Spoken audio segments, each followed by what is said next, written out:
positive without negative. No, it doesn't seem like it. It seems like this is the current setup, for the foreseeable future. It looks like it's been that way as long as we can remember and as long as the history tells us. So here's what you want to do if you want the adventure. You must learn to play this game, to work with all the positive forces to defeat the negative forces as early and as soon and as much as possible. To contain the ravages of disease that want to take you early. You got to fight back. You can't just leave it. Somebody says, well, I got my fingers crossed. Not a good philosophy.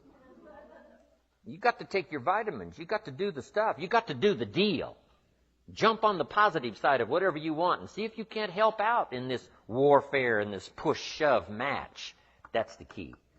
So in the summer, here's what you must do. Nourish the plants and the garden. Nourish your values like a mother. Give life. Whatever you start now, you must nourishment and give it life.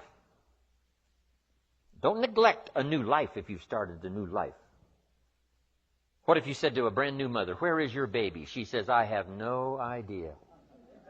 You would say, no, that isn't right. If you start a new life, you must care for it. You must protect it. You must give it life, give it nourishment. Now here's the other part. You must protect it like a father. That's why the old wise man said, we must learn to love and hate. So underline that. You must learn to love and hate. And the illustration he used was, you must learn to love good and hate evil. To deal with the weeds in your garden, you've got to hate weeds. You've got to hate them enough to what? Kill them. You can't say, well, poor weeds. Say, no, this ain't the deal, poor weeds. Don't go soft on this stuff now. You've got to hate evil. You've got to hate the weeds that are out to destroy your garden and rob your children of the nourishment they deserve. So, here's the deal. Love like a mother, hate like a father. And here's the rest of it. Give life like a mother and take life like a father. You've got to take the life of the weeds or they will take the life of your garden. Somebody's going to get killed. Remember? So you must be like a father. Any father would say to whatever threatens his family, take 3 more steps toward this family, you'll cease to exist. I'm father. I kill. So send out the warnings. Send out the signals. Both mother and father reside here. Mother nourishes and father gives protection. And yes, it's possible to love like a father and hate like a mother, just so you get both done. In fact, nothing more dangerous than an angry mother, especially in the animal kingdom. Mess with Mama Bear's cubs. If you're a threat to her cubs, she'll kill you. That's that female mother instinct. Kill first, talk later.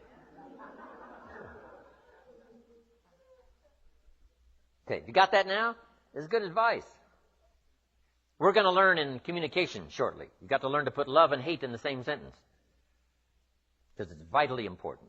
Sometimes you must say to your children, what? I love you, but I hate what's going on. They got to know what you love and what you hate. You don't hate them, but you hate what's going on. You hate the dangers. So, learn the good evil. Summertime. Now, here's the greatest battle in the mind. Here's what you must not become in the summer in your mind. A victim of yourself. What is that insidious voice inside your own head that says, you're too short, it'll never work for you, you're too tall, right? It's over for you, right? It's never worked for you before. What gives you any idea that it'll work for you now? You've never been able to rise up and take charge of your life. What makes you think you can do it now? There's going to be too many obstacles out there. You'll never overcome them all. What is that insidious voice? It's the same game going on inside your head that's going on in the world. Liberty and tyranny in a push-shove match. And here's what you've got to do. Cooperate with the positive side of your life and let faith drive out doubt, right? Let winning drive out losing. Let positive drive out negative. But you've got to get into the contest. And why get into the contest? Because that's how you create an adventure. There is no other way. It takes both. You've got to learn to laugh, yes, but that's not what the wise men only said. You can't just learn to laugh and keep on laughing. No, that's silly. It says there's also a time to cry. You've got to learn to both laugh and cry. Then it said you must be so sophisticated as not to laugh when it's time to cry. Then it further says, you must learn to laugh with those that laugh and learn to cry with those that cry. That now gives you an understanding of what life is all about. Sadness and joy, the contest, the difference. And yet it creates the adventure. What if you went to listen to the symphony orchestra and the symphony only played little happy high notes all evening, just little pleasant happy high notes? How much of that could you take? Say, no, don't you want to hear the crash of the cymbals that scares you to death?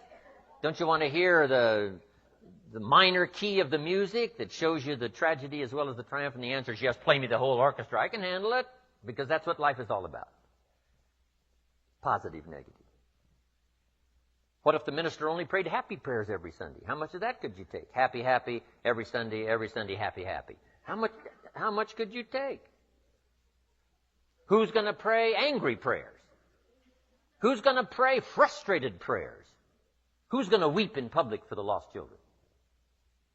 It takes both. You've got to weep with those that weep and laugh with those that laugh. You've got to have this full understanding of the game. You've got to understand the highs and the lows, the tragedy and the triumph. Most of the music of the world is written in the minor key, the key of pathos and sadness and mystery and wonder. You can't eliminate that from your life. It takes both to create an adventure. But here's the adventure: to overcome the evil, to put evil in its place. Just like in your mind, you've got to stand guard at the door of your mind and see if you can't suppress, see if you can't do battle with the negative forces. Don't become a victim of yourself. Beware of the thief on the street that's after your purse, but also beware of the thief in your mind that's after your promise. And see if you can't engage in this mental contest and win the day. That's the summer. Now here's one more season, and that's the season of harvest. Here's the key to remember harvest time. In due season, in due time, when it's time. And part of this is to develop the patience so that when it's time, it will come. But you cannot be impatient. Patience is part of the game here. You can't plant the seed and 2 or 3 days later dig around and say, where's my crop, where's my crop? Say, no, come on, that's foolish. It will take you away to some safe place. You've got to plant and what? You've got to plant and wait and exercise patience. And then when it comes time, you give it nourishment and you give it care and you give it protection, and then you've got to wait some more and you've got to wait some more and you've got to wait some more. But here's what it says: in due time, in due season, when it's ready, when it's time for you, whatever it is, financially, socially, personally, economically, whatever the time, when it's time, your harvest will come. The old wise man said what? Run the race, and the prize will be yours if you don't faint. And sometimes, in the summer, it's easy when the sun is hot to faint, to spend less time. But if you faint not, if you're there ready after this activity of summer, do the summer work. Just make the little note. Do the work of summer. Nourishing, protecting. Whether it's family, whether it's business. The work of summer. Now, the harvest. Here's the key now to harvest, to wisely use the resources. When your harvest comes now, you can't blow it all. You can't spend it all. You can't live it all up. Remember the 2 parts to life. 1, the full development of all your potential. 2, the wise use of all your resources. Tomorrow, one of our major subjects is going to be the management of time. Time management. If we have time, we'll go through that. As I said, I'm going to cover procrastination, but I've decided to put that off till tomorrow. The management now of your resources when they come. An ancient story says they took the 7 years of plenty and they didn't live it all up. Make the note. You must take the 7 years of plenty and not live it all up. What did they do? They used the 7 years of plenty to get ready for the next 7 years of famine. The first 7 to prepare for the next 7. We'll talk more about that tomorrow under financial independence. So the subject of the seasons, so vital, so important. Such a great illustration to almost every life situation you can think of. It'll help your kids. It'll help your business. It'll help your management people, your sales people, everybody. This could be one of our best seasons in terms of the world. The turning of the century. Everybody's thinking about the year 2000. A new century, a new millennium, a new beginning, a new chance, a new opportunity for world cooperation, national, international cooperation. What can we do to play our small part in the whole wide-ranging scheme of things? It's good that everybody's thinking about this. This could be a new time, a new chance, a new opportunity. Right? Yes, we've blown it in the past, and we've messed it up in the past, but maybe, just maybe this time, there's enough technology and enough sanity and enough spirit and enough righteousness and enough rightness, enough stuff to make this, the opening years of the next centuries, some of the most promising years in the last 6,000. Wow. Now, make these quick notes and we're going to take a break. The 4 steps to success. These personal development subjects are just vitally important. The first step to success is good ideas. You must be a collector of good ideas. Here's where my mentor did me the greatest of service, and that was keeping a journal of good ideas. Here's what he said. Don't trust your memory. What classic information. Don't trust your memory. If a good idea comes, jot it down. 1, so you can review it. 2, so that you capture it. It won't be lost. So all those years back then, I started keeping a journal. I got journals you wouldn't believe. Little cheap ones when I first started. Remember the Gregg shorthand? Little books, little spiral things? I used those. You say, you must be broke. Yes, I wasn't doing very well, so it cost, $1 or something back then. Now my journals are expensive. This one costs $42. And I wished it would have cost more, because I'm doing really well. My journals. But if you look at all my journals, you can tell how my life was going. Say he was poor here, and it looks like he was rich here, and then he was broke again. Now it looks like he's rich again, for sure. So, but here's the key, and we'll talk about this more also under time management. Something to pass on to the next generation. The collection of ideas that made you healthy. The collection of ideas that turned your life around. The collection of ideas that caused you to learn extra skills and got the extra income. The wise use of your resources, the ideas you found on how to do that. Think of passing this on now to the next generation and the next generation. This is so valuable. But mostly now, primarily for your own study. So you can go back over what you've collected. And in a now different place, same ideas, but now that you're in a different place, you'll see it in a whole new light on how it will help change your business, help change your career, your future, relationships, and all the rest. Keeping a journal, right? Now, this is for serious students. Non-serious students don't need to keep a journal. Right? But for serious students that are serious about their health and serious about their future, serious about gathering things to make a contribution to others, keeping a journal. That's important. A collection of good ideas. First step to success. Here's the next step. A good plan. You got to have a good plan. You got to have a good health plan. My mentor asked me when I'm 25, Mr. Rohn, what's your current plan for your financial future? And I said, I don't have one. Right? And that was obvious. I said, you got to create a plan. A good financial plan. If we finished the seminar tomorrow and you lingered a while and gave me the details of your current financial plan for the future, would I get so excited about it I'd go across the country and lecture on it? You say, no, Mr. Rohn, you probably wouldn't want to lecture on my plan. My next question would be what? Why not? Have you reached this point in your life's maturity and you don't have a plan that's got you up early and keeping you up late that you're excited about unfolding? We're going to talk more about this tomorrow under financial independence. Here's one of the first things you must do if you're a parent. Build a financial wall around your family nothing can get through. Build a financial wall around your family nothing can get through. Now, there's other protections that a parent must engage in, but here's one of the first ones, since it's so possible living in America. A financial wall around your family nothing can get through. Got to have a good health plan. You know, you can't be out of breath after the year 2000. You've got to have the vitality, right? You got to have the breath. You got to have the vitality. So you got to have a good health plan. You got to have a good financial plan. You got to have a good plan for your goals and plans and dreams. And we're going to get into our workshop tomorrow. We'll go through all of that.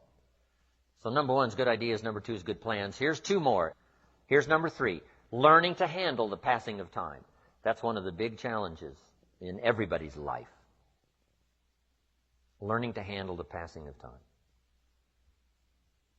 And then here's number 4, the solving of problems. And that's what life is all about. Taking them on, finding solutions, executing, recording progress. To receive more information on Jim Rohn's speaking schedule and products, please visit his website at www.jimrohn.com, where you can also subscribe to receive free the weekly Jim Rohn Easy newsletter. Or you can call Jim's office at 800-929-0434. In the Dallas-Fort Worth area, please call 817-442-5407. All mail should be directed to Jim Rohn International, 2835 Exchange Boulevard, Suite 200, South Lake, Texas, 76092. Thanks again for listening, and make it your best year ever. Here's to your success.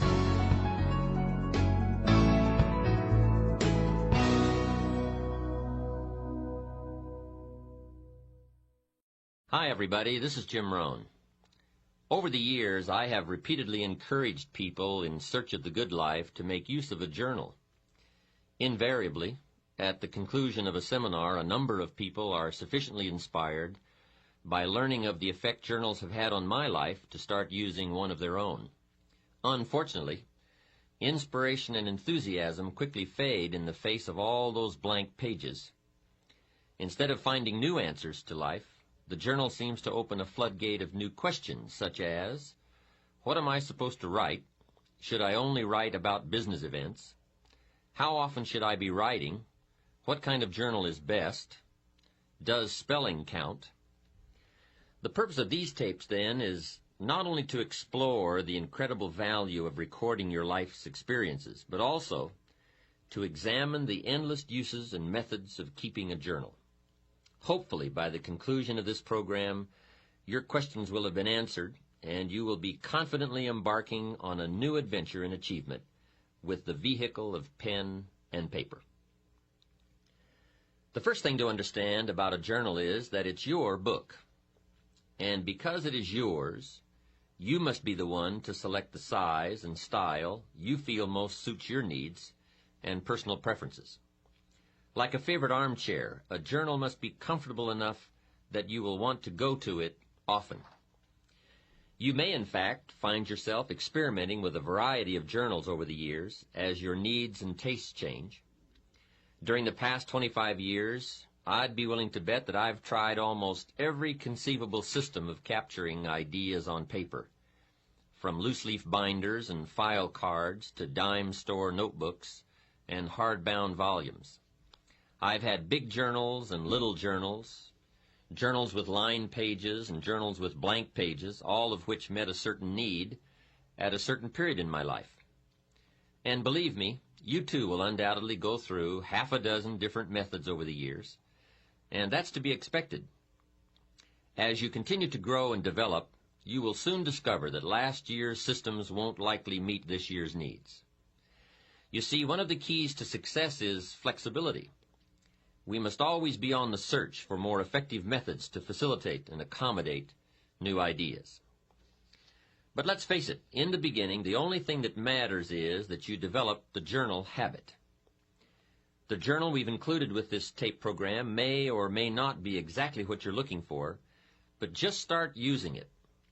Like ordering Chinese food for the first time, the only way to find out which dishes you will or will not like is to try a few. By using this journal to get you started, you will not only develop the journal habit, but you will also discover in the process of using it what you like or do not like about it. Then when you've finished, you can always look for a journal that is more tailored to suit your specific needs.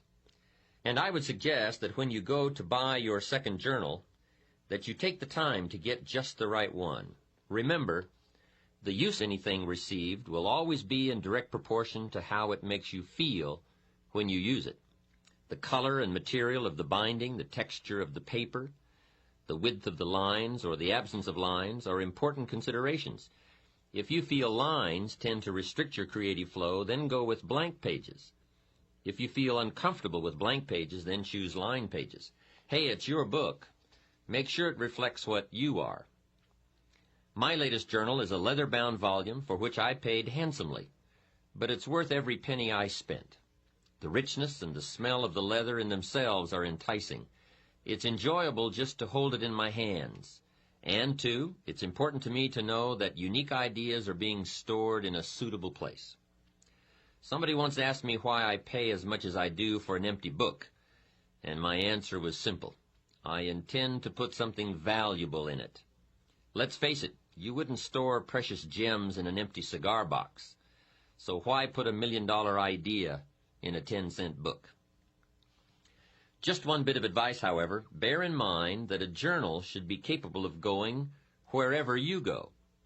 A journal that requires more space than your briefcase permits, or more room than your desktop allows for you, more often than not, it will be left at home, gathering dust instead of thoughts, and cobwebs instead of observations. But let's get to the heart of the matter. Buying a journal is the easy part. The real challenge lies in filling it up. And that's what we want to deal with now. What should go into a journal if it is to have meaning and value in your life? Perhaps the best way to answer this question is to consider the purposes and functions of a journal. Once the matter of why we should write is clear, then the what we should write will become immediately apparent. There are so many functions performed by a journal that I could conceivably spend the remainder of this tape and a half a dozen others discussing them. But since more important than listening to my reasons for why you should be keeping a journal is getting busy actually using your journal, I'll try to limit the list and merely highlight some of the majors. One of the unique characteristics of a journal is that it offers you an effective way to figure it all out. To figure out life, to figure out people, to figure out business dilemmas, and most important of all, to figure out yourself. There is something magical about writing down a problem. It is almost as though in the very act of writing what is wrong, you start to discover ways of making it right. Perhaps the source of this magic lies in the objective perspective that writing affords you. Even though you are describing your problem, your challenge, your life, your uncertainty, and your indecision, the fact that you are writing about it, as opposed to mentally pondering it, creates a space between you and the problem. It is within this space that solutions have room to grow. You see, writing about events and circumstances that occur helps you to clarify exactly what is happening. When we describe life to ourselves only in our minds, our imaginations tend to feed false or distorted information about how things are, positive or negative. When we describe a situation in writing, however, we become more factual, more accurate, and certainly more realistic. Then, as we reread what we have written, we create a new picture in our minds to replace the distorted picture we have been working with. And once we finally see things as they are, rather than as we think they are, we can then see our way clear to make them better.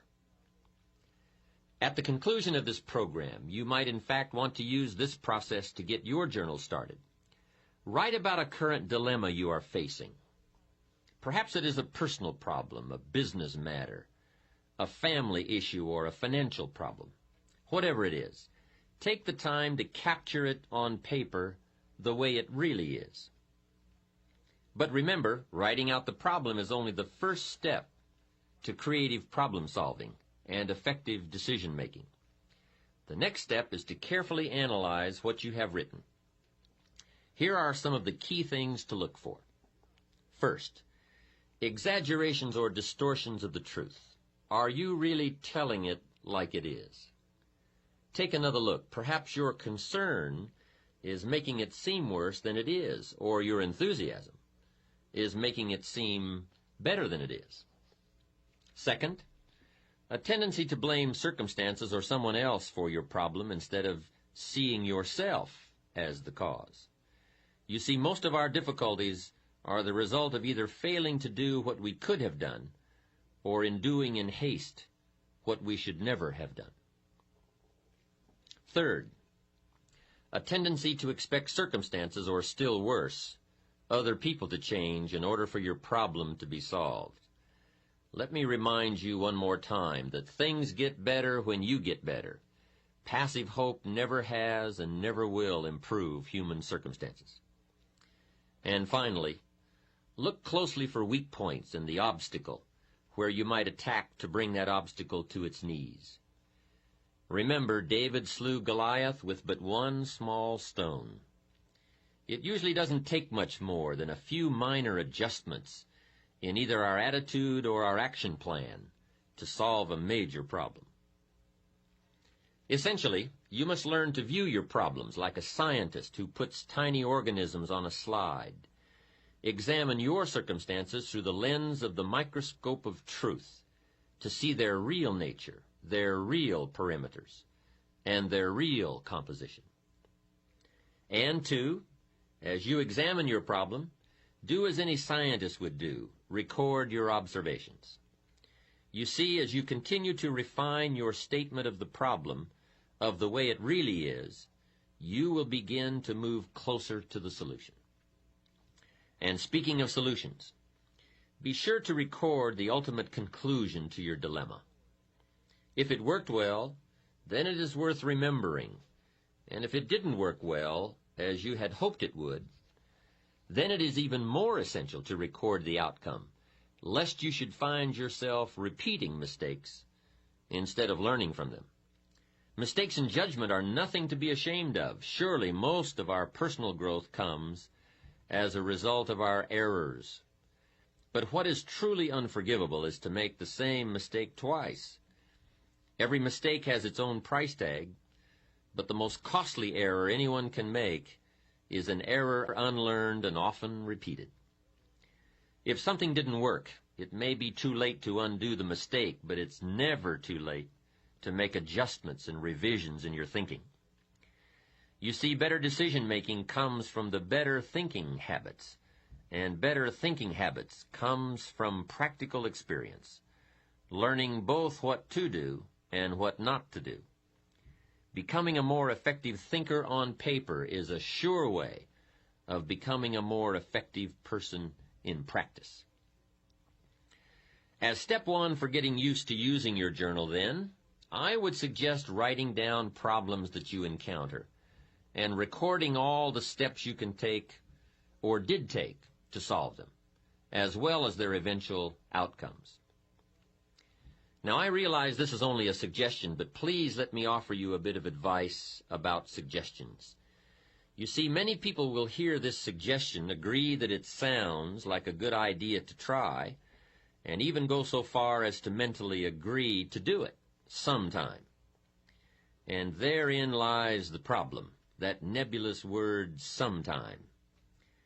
We all know what happens to the promises we make to do something tomorrow or next week or as soon as we have a chance. Somehow, we never quite get around to doing it. My advice is that if you think a suggestion has merit and that it's worth trying, that you promise yourself you will do it. Make a firm commitment now at the conclusion of this program. You will have chosen one of my suggestions, and that you will not do another thing until you have opened your journal and written at least one page.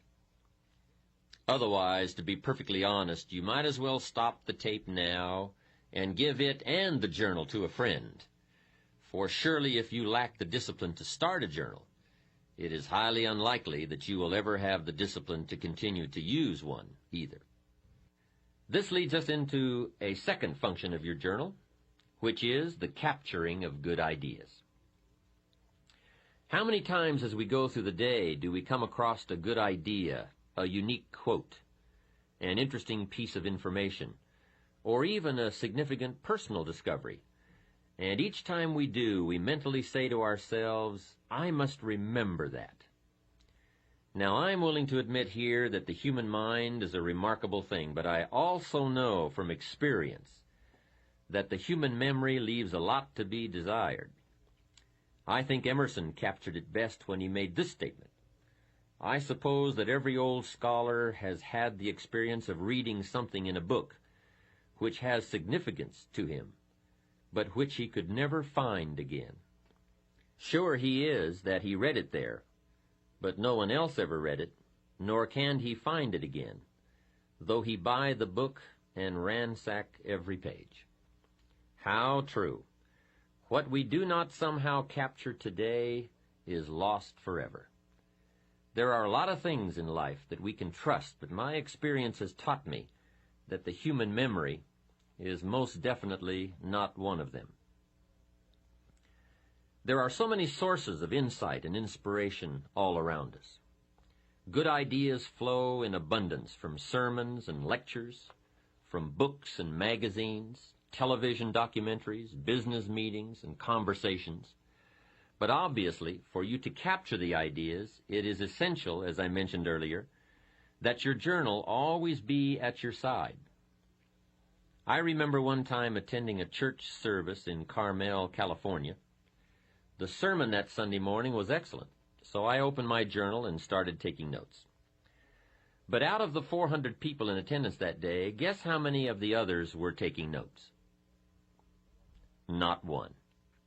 So there I was taking notes in my journal from this sermon, and pretty soon the people around me were starting to give me strange looks. Out of the corner of my eye, I could see them nudging one another and whispering. I felt like some kind of spy. I could almost hear them saying, he's going to get out of here with some of this stuff. And sure enough, I did. I got the stuff. So what I'm suggesting is that you get in there and get out with some of the stuff. Let other people sit there thinking they can remember it all. Let other people treat opportunity casually, but not you. I would ask you to treat it seriously. Let other people wonder at the end of their lives where it all went wrong, but not you. Let other people play while you work, fool around while you study, soak up the sun while you soak up ideas. 10 years from now, they'll still be trying to figure out how to pay the bills, or wondering why their marriage isn't working out, or why they don't seem to be getting ahead professionally, but not you. Life always rewards the serious students for their labors. So, since we all know that it's nearly impossible for most of us to remember the exact phrasing of an inspiring line, or the specific details of a business conference over an extended period of time, we've got to get serious about capturing it now. Generally, if we wait until the end of the day to describe events and happenings and conversations in our journals, the specific details have already escaped us. At best, we are left with scattered fragments, and it's hard to build an exciting future from mere bits and pieces of the past and present. So I would encourage you to get it all down as it comes your way. Financial ideas, personal development ideas, time management ideas, family ideas, business ideas. Everything you have the good fortune to come across. If an idea is worth listening to, worth reading, worth remembering, then it is also worth capturing in your journal. And there are many reasons for making the effort to capture good ideas, not the least of which is the fact that the simple act of writing something on paper helps to etch the idea more firmly in our conscious minds. To hear it, or see it, or read it is one thing. To take the time and make the mental effort to capture it with paper and pen is so much more. Second, every idea has its time and place. As Victor Hugo once wrote, there is one thing stronger than all the armies in the world, and that is an idea whose time has come. Perhaps the ideas you capture today will not have any specific meaning or purpose in your life at this moment. But ultimately, at some future point in time when you march into battle, the armory of ideas you have carefully and conscientiously assembled over the years will serve you well. Here's another interesting phenomenon about ideas. As we collect a variety of thoughts on any given theme or subject, there is a tendency for these individual ideas to come together and form themselves into a whole new idea. Much as the single flakes of snow, when gathered together, can be formed into snowballs and snowballs into snowmen. Or perhaps a more graphic example would be that of the igloo, which is, after all, a dwelling built entirely of tiny snowflakes, which have been compressed by their weight and frozen together over a period of time, such that whole blocks of them may be cut out to build a structure. The successful human being is one who has learned to diversify his interests and gather knowledge from a variety of sources. Gather enough good ideas in one area of life, and you will form a solid block. Gather enough solid blocks together, and you can